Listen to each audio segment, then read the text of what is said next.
The UN Secretary-General is warning that Sudan is falling apart. A violent power struggle between the army and a paramilitary force is now in its third week.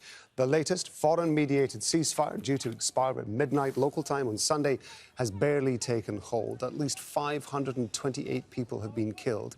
Tens of thousands have been forced to flee their homes. Hiba Morgan's joining us now live from Khartoum. So we've only got a few hours left before this so-called ceasefire ends, Hiba. It doesn't seem to make any difference on the streets of Khartoum. Well, neither this ceasefire or the previous ceasefire made a difference to many civilians and many residents of the capital, Khartoum.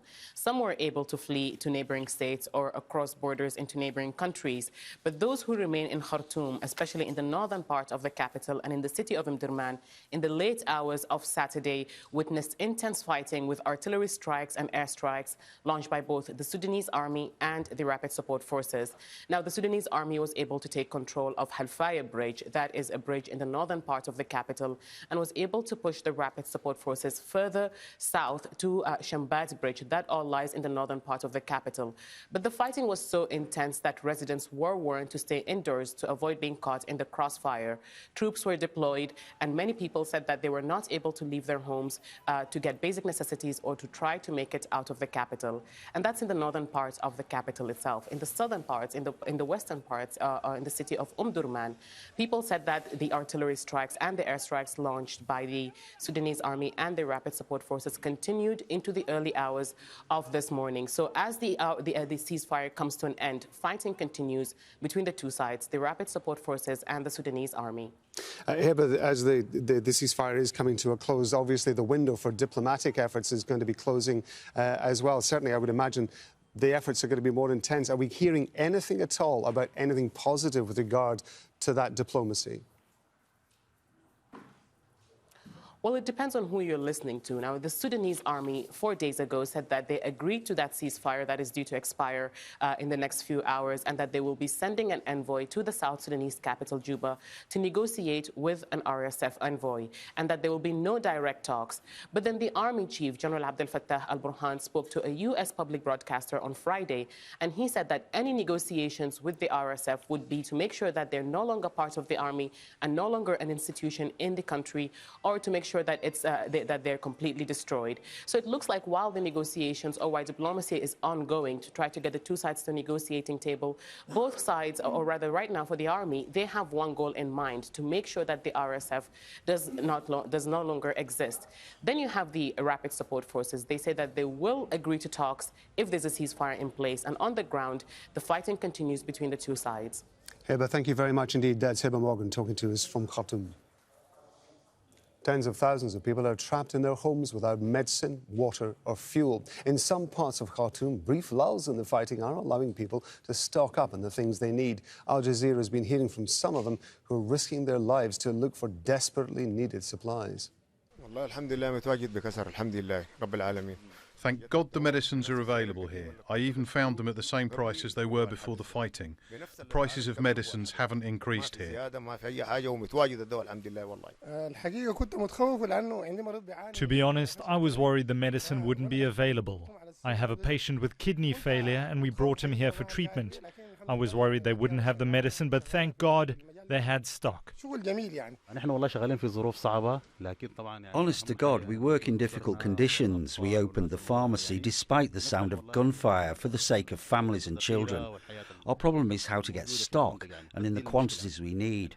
The factories in the Bahri region were bombed. We display all the medicines we have and try to do our best for the people. Well, thousands of Sudanese are leaving everything behind to escape the fighting. Authorities in Egypt say 14,000 Sudanese nationals have entered the country in the past week. Sudan itself is already hosting more than 1 million refugees. Most of them are from South Sudan, but many are now returning home. The UN has also registered about 14,000 returnees.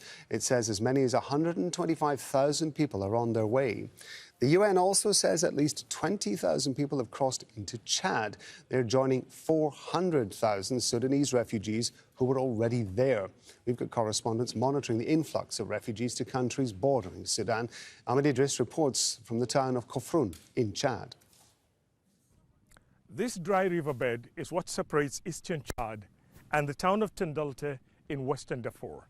Over there are homes and businesses left behind by their owners because of fear of attacks. The residents woke up one day to find the military base in town completely deserted, and that has triggered an exodus of people. Thousands of them crossed this dry riverbed into the village of Khartoum in eastern Chad, and they're based there currently, thousands of them, living under harsh conditions, while they can watch across the dry riverbed at their homes over there, simply because it's not safe for them to go back to their homes at the moment. Now, the situation is such that people are in need of shelter, in need of water, in need of food items, and they've been living like that for days, until the arrival a few days ago by UN agencies, and the World Food Programme delivered tons of aid to distribute to the people affected by the crisis and the migration across the river.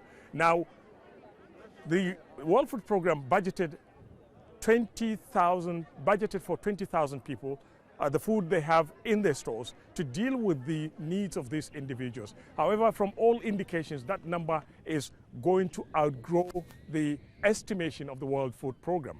And currently, the organization, as well as other donor agencies, are struggling to deal with the influx of refugees traveling from Sudan into the eastern part of Chad. Now, 30 kilometers from where we are is a town of Jazeera, that recently witnessed some incidents, violent incidents, where soldiers on both sides were killed. And we are told that a lot of people are trapped in there, and they cannot come this side because of the security concerns they have. Rather, they are moving farther inland into Sudan. They feel safer, much safer going that way. A family, a humanitarian organization family that escaped from Jazeera and made it to Khartoum, and then later to Adre, told Al Jazeera that they spent days negotiating their access through a distance of 500 meters in order to get to this place. And that's the situation here in eastern Chad at the moment. Ahmed Idris, Al Jazeera, Khartoum. Well, as we mentioned, a large number of people are also trying to return to South Sudan. Khartoum is in the capital, Juba. The International Organization for Migration says there are about 1.5 million people from South Sudan living in Sudan. Some of them are refugees, others went there looking for work.